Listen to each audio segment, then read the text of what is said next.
ఈవేళ మన నగర వీధులలో ఒక పవిత్రమైనటువంటి వాతావరణాన్ని వ్యాపింపచేశారు. మేము వీరందరికీ కూడా అనేక మంగళాశాసనాలు చేస్తున్నాం.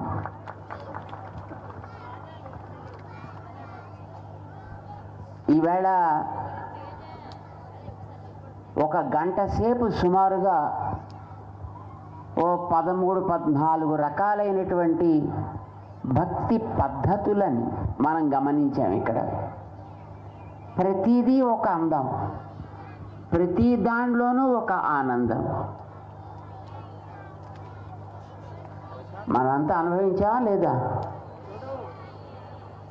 అది చిడతలు చేస్తున్నా, డప్పులు వాయిస్తున్నా, కోలాటం వేస్తున్నా, నృత్యం చేస్తున్నా, ఏది చేసినా మనని అప్రయత్నంగా తమ వెంట ఆ భక్తి రసంలోకి తీసుకువెళ్ళి అందులో మనని కాసేపు ఓలలాడించే సమర్థత ప్రతి పద్ధతికి ఉంది. ఇవాళ మనం ఇన్ని పద్ధతులను చూసాం. పట్టణాల్లో కొందరుంటారు,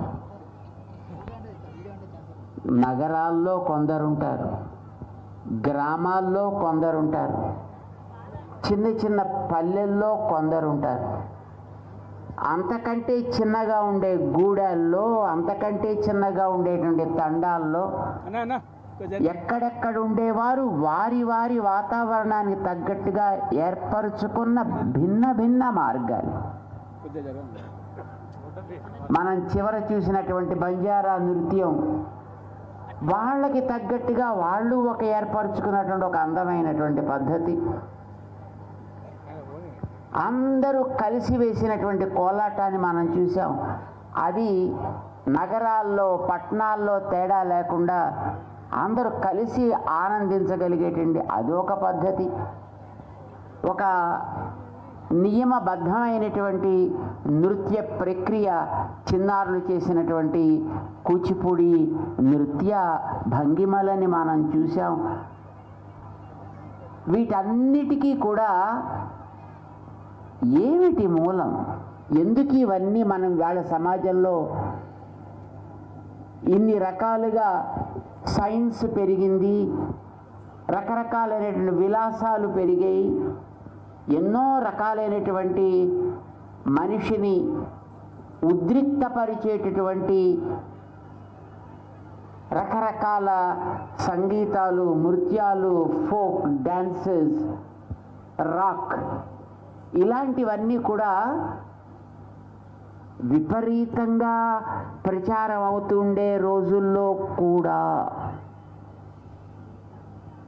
ఈవేళ మనం చూసినటువంటివి ఈ పద్ధతులని మనం ఒకసారి గమనిస్తే ఒక స్పష్టమైనటువంటి ఒక తేడా మనకు కనిపిస్తుంది. ఏమిటి ఆ తేడా? ఒక రాక్ మ్యూజిక్కి మన వాళ్ళు పాడే ఒక కోలాటపు భజనకి ఏమిటి తేడా? ఏమ్మా, మనిషిలో మనస్సుని బలహీనపరుస్తాయి అవి, మానసిక శక్తిని పెంచుతాయి ఇవి. మనం గమనించాం అన్నిట్లో కూడా. వాటిల్లోనూ ఒకసారి వాడు ఒక పాప్ మ్యూజిక్ పెడితే దాంట్లోనూ ఎగిరేవాళ్ళు కొందరు ఉంటారు. ఇక్కడ మన వాళ్ళు కోలాటం చేస్తే దీంట్లోనూ ఎగిరేవాళ్ళు కొందరు ఉంటారు. కానీ అది మనిషిని మానసికమైనటువంటి ఒక స్థితిని బలహీనపరిచి క్రమంగా దిగజారేటట్టు చేస్తే, ఉద్రిక్తతకి లోనేటట్టు చేస్తే, ఇది మనిషిలో ఉత్తేజాన్ని పెంచగలిగేటట్లుగా ఉంటాయి.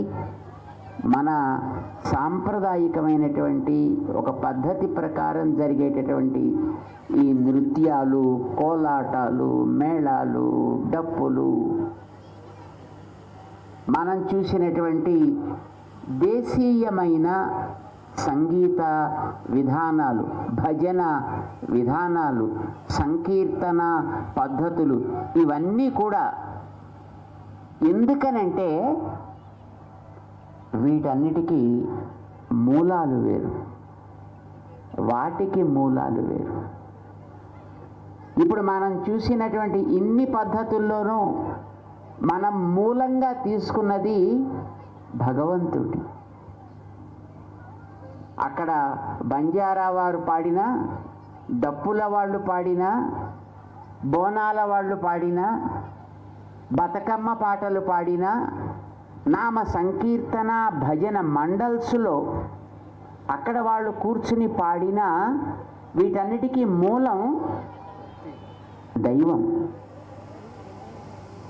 దైవాన్ని మనం మూలం చేసుకున్నాం కనుక ఎరువు ఎట్లాంటిది వేస్తే ఆకులు, పువ్వులు, కాయలు, పండ్లు, రసాలు అలాంటివే కదా వస్తాయి. మంచి ఎరువు వేస్తే మంచి ఫలాలు, మంచి రసాలు ఆరోగ్యాన్ని పెంచుతాయి. ఏదో రకరకాల రసాయనాలు పోస్తే అవి మనుషుల్ని, మానసికమైనటువంటి ప్రవృత్తులని కూడా క్రమంగా దిగజారేటట్టు చేస్తాయి. మహానుభావులైనటువంటి మన పెద్దలు ఎన్ని రకాలైనటువంటి ఆయా వ్యక్తులకి తగ్గట్టుగా నామ సంకీర్తన పద్ధతుల్ని చాలా. మీరేం సంస్కృతం నేర్చుకోక్కర్లేదు, ఇతర పెద్ద పెద్ద మనకేమీ గ్రామర్ రావక్కర్లేదు, వ్యాకరణాలు తెలియక్కర్లేదు, పెద్ద పెద్ద పాండిత్యం అక్కర్లేదు. కానీ మన చరిత్ర అంతా దాంట్లో ఉంటుంది. మన చరిత్రని చిన్న చిన్న పదాల్లో, అందమైన పదాల్లో అందరం అర్థం చేసుకోగలిగేటట్లుగా, ఆస్వాదించగలిగేటట్లుగా ఆ మహానుభావులు ఇచ్చినటువంటి సాహిత్యాన్ని తీసుకొని ఎంత అద్భుతమైనటువంటి ఈ గోష్ఠులు తయారయ్యాయి. సంకీర్తన మండలులు, భజన సంఘాలు, కోలాటాల బృందాలు, ఒకటా రెండా మూడా బోలెడన్ని పద్ధతులు మనకి తయారయ్యాయి. వీటన్నిటికీ లక్ష్యం ఒకటే,